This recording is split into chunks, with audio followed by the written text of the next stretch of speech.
सनातन धर्म में गो हत्या महापाप, गो हत्या करने वालों को समर्थन देने वाले को भी पाप लगता है। इसलिए सत्ता में आकर गो हत्या करने वाले राजनीतिक दलों को मत देकर उन्हें सत्ता में लाने वाले मतदाताओं को गो हत्या का पाप लग रहा है। हिंदुओं को इससे बचने और अपने मताधिकार का सही प्रयोग करने की आवश्यकता है।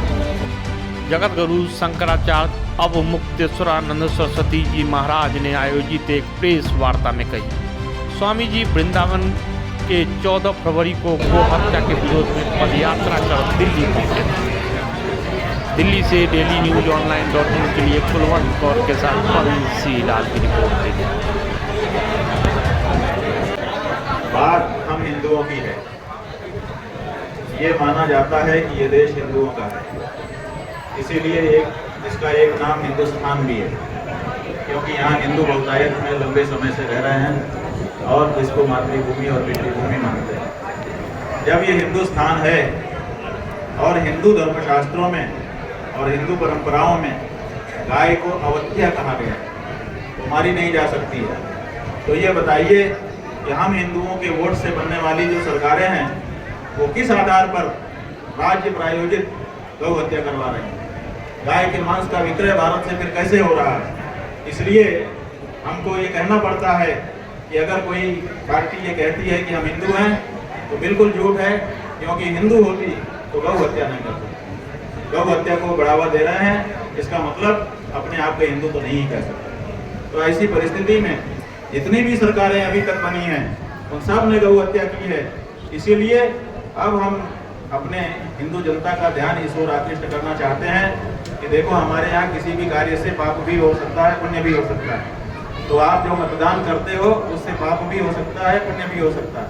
अगर गौ हत्यारी पार्टी को आपका वोट चला जाएगा तो वो सत्ता में आके गौ हत्या करेगी तो उसका पाप मतदाता को भी लगेगा। और अगर उसने गौ हत्या नहीं करने की घोषणा करने वाले का, गौ को सम्मान करने वाली पार्टी को वोट दिया, व्यक्ति को वोट दिया, तो उसको पुण्य मिलेगा। तो आप जो वोट करने वाले हैं लोकसभा आगामी चुनाव में, उसमें इस बात का ध्यान रख करके वोट करिए कि कहीं आपका वोट गाय की हत्या का कारण न बने और आपके सिर के ऊपर गौ हत्या का महापाप न बने। यही हमारा उद्देश्य। हमारी सरकारें तो बहुत कहती है गौ की रक्षा की जाएगी, गौशाला खोली जाएंगी, लेकिन पिछले साल भी देखा गया गौ मध्य प्रदेश में, यूपी में बहुत से आश्रम जो गौशाला हैं उन बहुत सी गायें बिना भोजन के, बिना पानी के जो तड़पी बीमार रही, उनको संरक्षण नहीं मिल पाता।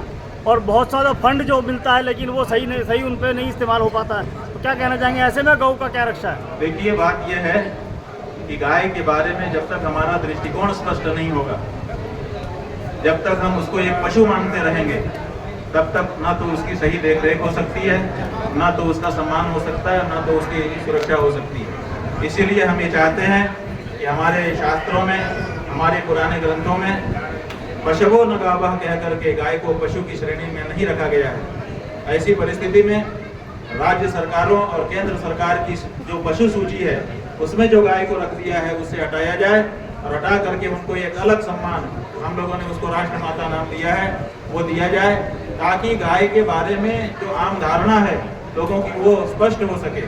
और जब ये स्पष्ट हो जाएगी तो फिर उसका संरक्षण, संवर्धन और सम्मान की रक्षा सब हो सके। जिस पार्टी भाजपा को राम मंदिर के लिए कहा जाता है कि राम मंदिर के लिए पहल भाजपा ने शुरू की, आप कह रहे हैं कि ये भी नकली फूल है, इसके भी लोग नकली है, तो कैसे ये हिंदुत्व का जो प्रचार प्रसार किया जा रहा है भाजपा की ओर से, विपक्षी पार्टी कह रही है हिंदुत्व के लिए जी रही है, मर रही है पार्टी, कैसे समझा पाएंगे?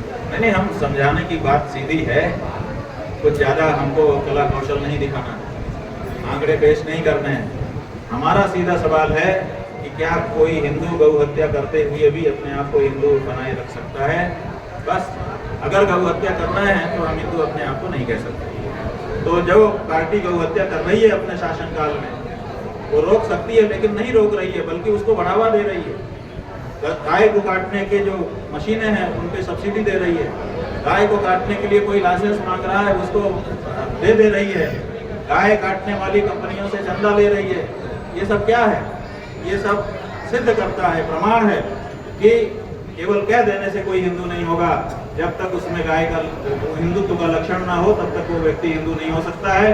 और हमारे यहाँ महापुरुषों ने बताया है हिंदुत्व का लक्षण गोषु भक्ति दृढ़ायस्य पुनर्जन्मनि दृढ़ाशयः ओंकारं मूलमंत्रं च सवै हिंदू रीति स्मृतः।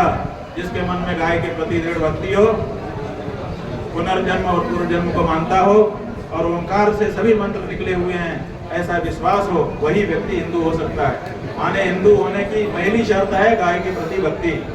वही नहीं दिखाई दे रही है तो फिर बाकी सब चीजें व्यर्थ हैं।